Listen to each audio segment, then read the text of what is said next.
Hello everyone. Hi, my name is Negustita.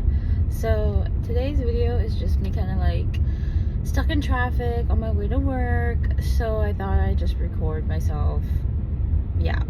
You know, I'm a yapper. And just before I hit record, I started thinking, don't let the negative thoughts win. And let me tell you why. Okay, let me tell you why you don't want to let the negative thoughts win. This message is really just for anybody that it feels like it resonates with. Like, if you're listening to this and you're like, okay, maybe I should listen to it, or maybe something's pulling me to this. Y'all, you know, however this fits in your, spiritual beliefs, there is such a thing as like the ultimate hater, the devil.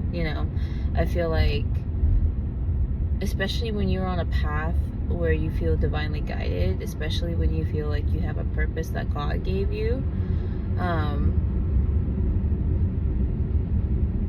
there are going to be energies out there that genuinely don't want you to win. Like, they do not want you to succeed. 1, 2, 3 on the clock.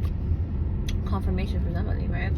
But they don't want you to succeed, and they don't want you to become the star you're meant to be, or create the medicine that heals people, or become the greatest detective that solves the worst crimes and creates equitable, or restores justice. Like, whatever it is your purpose is, you were intended to pursue it. You were created to do it.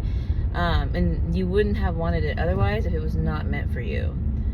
Now, this only applies for those of you who transcend your ego, or are on that path of authenticity. If you are not aligned with who you're supposed to be, you are going to desire things that are not for you, particularly other people's people. If that is your state, I'm not so sure this message is for you, because you're already not living an authentic life. So, but the main thing is authenticity is how you know you're on the right path. And when you are authentic to yourself, then you kind of have no choice but to show up in that same energy, in that same light towards others. Like, you have to be your authentic self, and if they do not accept you, that is a blessing. That means that they were not aligned with you, and there's no reason to stay stuck with them, or to hang out with them, or to be with these people that literally weren't created to be on your path. Like, they were not meant for you. So there's no reason to try to make a puzzle piece fit. A puzzle does not belong, okay? That doesn't make sense. Like, why would you grab a piece from another puzzle and try to make it fit in an entirely different puzzle? Because the ego, because the ego thinks it belongs here, feels like it belongs here, so it's going to try to make it fit. But the only thing that really does is waste your time, because it wasn't created to be like that, right? And then also gives you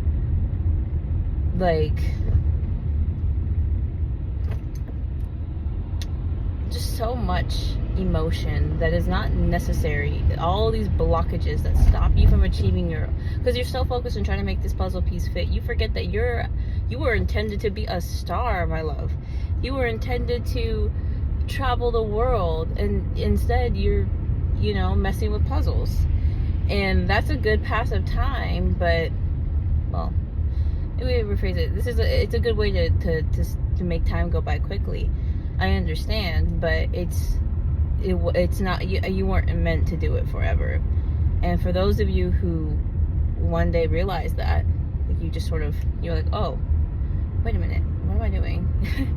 Why am I trying to make this puzzle piece fit when it's not supposed to? And you start moving towards what you were actually meant to do. Maybe the world changes for you, because all of a sudden you switch paths. You stop it's as if the devil no longer has a hold on you. Like, I think that that's a part of everyone's karma here, is to, typically without guidance or assistance, overcome our karmic faiths. I think that this is a planet of karma, and I also feel like this is a planet where you, not only are you dealt what you give, but it's like times 2. So you could have given just a little bad, but you get twice as much bad back, if that makes sense. And it doesn't, and even if you try your best to do good, this is one of those planets, I feel like, this is just the reality of the situation, is like life is hard, but it gets easier the second you stop trying to make puzzle pieces fit where they don't belong. The second you stop trying to gather the attentions of people that literally are never going to listen to you, and you instead find the people that will. Because if you can think differently, and if you can overcome your karma, if you can learn to turn the other cheek and show love even to your enemies, then it's like, all of a sudden, you know, what do they have on you? What can they say about you? What can they do to you? Like, what can they do to you that is going to stop you from achieving your ultimate destiny? And I think that we all have destinies. And I really want to make this point. If you take nothing else from the video, I just want to let you know, like, especially if you feel like, okay, I'm aligned. Like, I'm somebody who I can say with confidence, like, I'm aligned on the path that I feel I'm meant to be on. Then, you know, you are not supposed to want, like, things that are harmful for you. You know, your desires are going to be aligned with what is meant for you. So by that I mean, like, let's say ever since you were a kid, you've had this dream of becoming like a lawyer, but as you got older, you realized like there's a lot of darkness in that particular industry or field or career path, right? Like, there's a lot of people who do it for the wrong reasons. Like, they help people get away with crimes more than they, you know, bring justice to the world. And so maybe you question if this is for you. Maybe you question if you're supposed to do this job because of so much, because, you know, if you're somebody who's always felt aligned with high vibrational frequencies, if you're, you know, if you are someone who feels like you talk to your angels, that you know, that you pray, you know, you're somebody who believes in God, or the concept of God, or Buddha, or, you know, you're just someone who feels like I'm a person of light. Like, I have a lot of goodness in me. So, you know, I don't know if this is actually for me. The reality is, not only is it for you, you're the one that's intended to change it for the better. So in this world where, you know, a lot of shady people become lawyers, you're supposed to be the first one, the first good lawyer. Or maybe you won't be the first, but you're going to be one of many.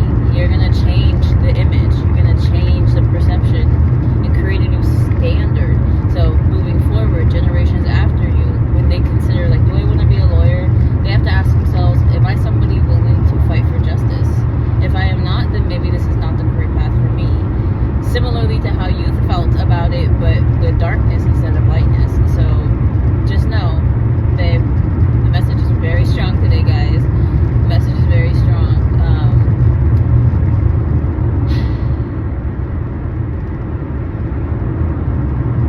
Don't be afraid to sit in it. Don't be afraid to embrace it. I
seemingly against your free will so that you can reach your goals.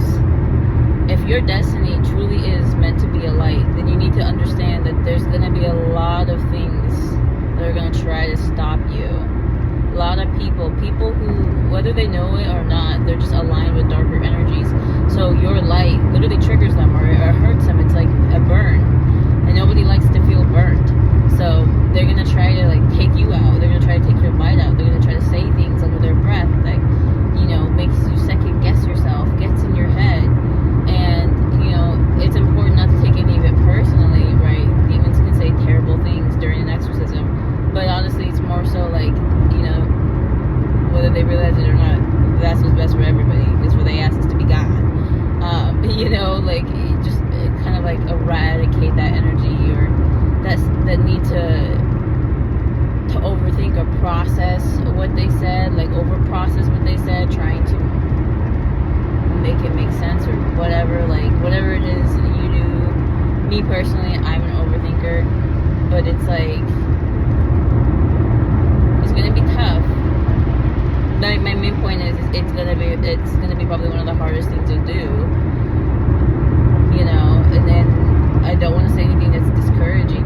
It's just like, that's the reality of it. And you're gonna know, you're gonna feel it, you're gonna feel the hard days. You're going to wake up some mornings and question yourself. Maybe you'll get up in the morning and you'll have a headache and you're not really sure why. That could be because in your sleep there was a high level of spiritual attack sent your way, and you wouldn't have known. You wouldn't know because you're just out here minding your own business and just vibing and just trying to raise the frequency of this planet by putting out good vibes. And it's just like, what can you do? Other than just continue to shine your light. And, you know, obviously that's easier said than done. But, you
then it would not have been asked of him.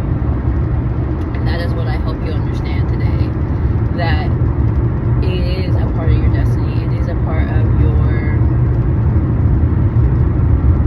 journey in this lifetime to go after the things that you desire, because the only reason why you would desire them is because you can do it. It's for you. It is meant for you. Wow, and I want to make one more sort of point here, and I think I'll wrap up the video. But in The Alchemist, the shepherd meets an old man. The old man is basically like this guy who pretty much gave up on his dreams. Like, he gave up on his dream, like, of going to the Mecca, and like, I don't know. He had a dream, basically. Also, I see 111 on one of the license plates, the cars here, but he had this dream of becoming, or of like traveling to the Mecca. I think it was the Mecca. I'm not sure. And there's like a religious thing he's meant to do there. I don't know if it's like prayer. I think they do. I think they turn, like they walk around huge circle. Honestly, I don't know. I don't know, but the old man, basically, who owns a crystal shop, or a glass shop, I should say, had dreams that one day he would go there and, you know, rotate around, or, you know, just experience what that was supposed to be like, because I think it's a part of his like religious beliefs, is that at some point he would have to do that, but then he doesn't do it. He gives himself all these excuses as for why. Like, he has literally like every reason why not to go, even though he felt like it's his calling, or that it was something he was meant to do. And like, kind of like now he's too old to do it, and he sort of, I don't know, it's a sad life. It's a good life, you know, he's living a good life. Like, he has a roof over his head, food to eat, etc., etc. But it's like,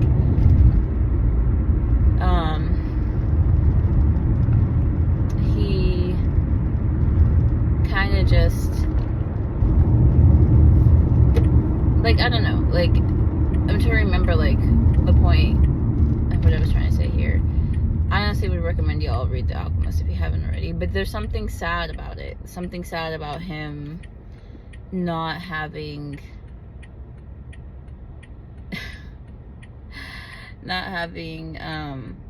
gone after what he wanted to do.